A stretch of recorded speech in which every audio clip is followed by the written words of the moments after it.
So, you've got this big fight coming up, you're back in the ring, how are you feeling about it? I'm absolutely excited, really. For my age, I shouldn't really be excited, I should be dreading it, but no, it's giving me a bit of a lease of life, so no, it's good.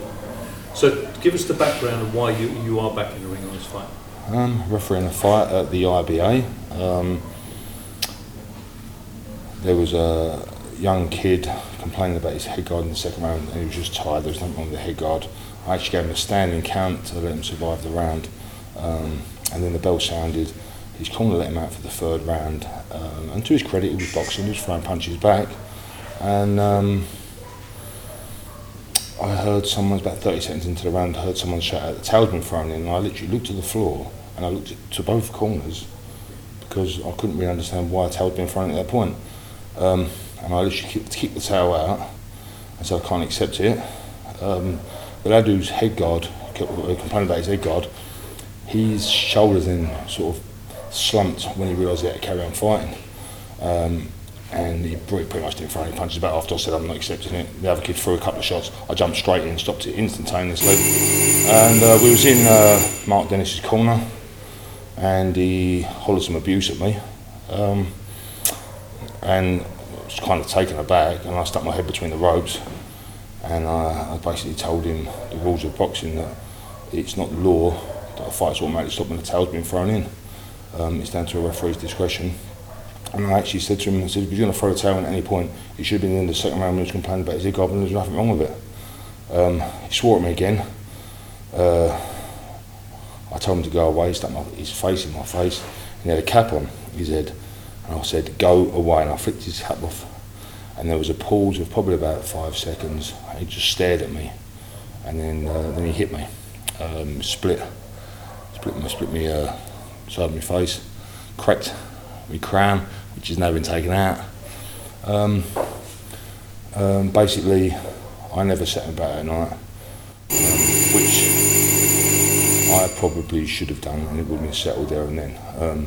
But I got taken out front by the promoter. I asked, look, he's got another 5 or 6 fighters on.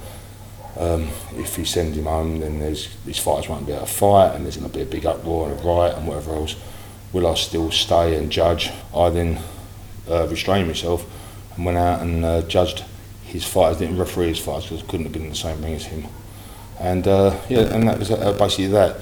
Then over a course of about 3 or 4 days, apparently I was going down to the gym where he trains his fighters out of. I was taking a load of guys down there, and I basically said, do you really think I need a load of guys to go down there and settle this? I said, I'll do it myself.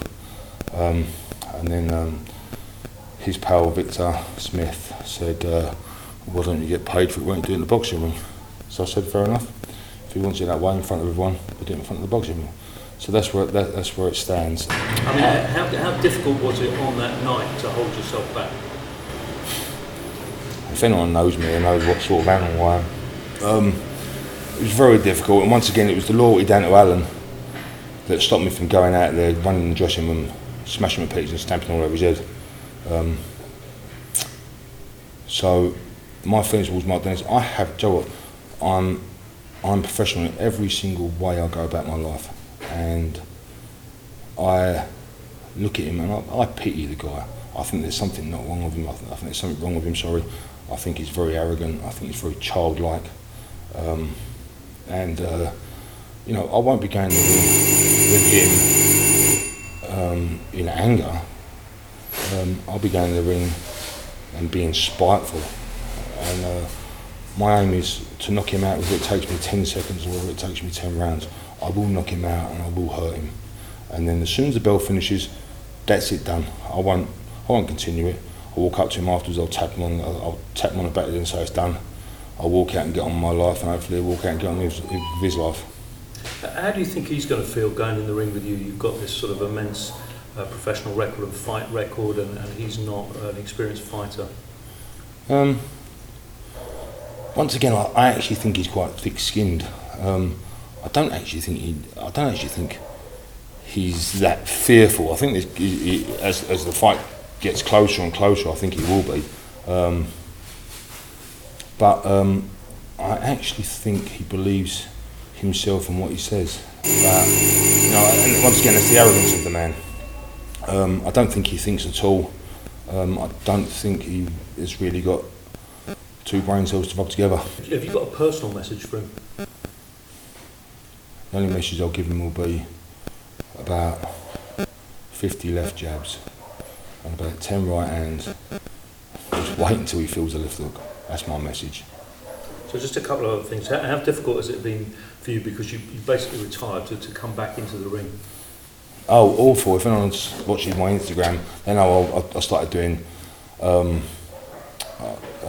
powerlifting stuff, deadlifting, squatting, and basically a lot of core work, which I'm glad I've kept the core work up because it's helped me, obviously, whilst I've been training. But yeah, no, I've been basically doing deadlifting, deadlifting 300 kilos and squatting 6 plates, and then using bands and stuff, and then to suddenly go from that to, I've sort of knocked all the heavy lifting on the head completely, and I'm hitting the road 6 days a week.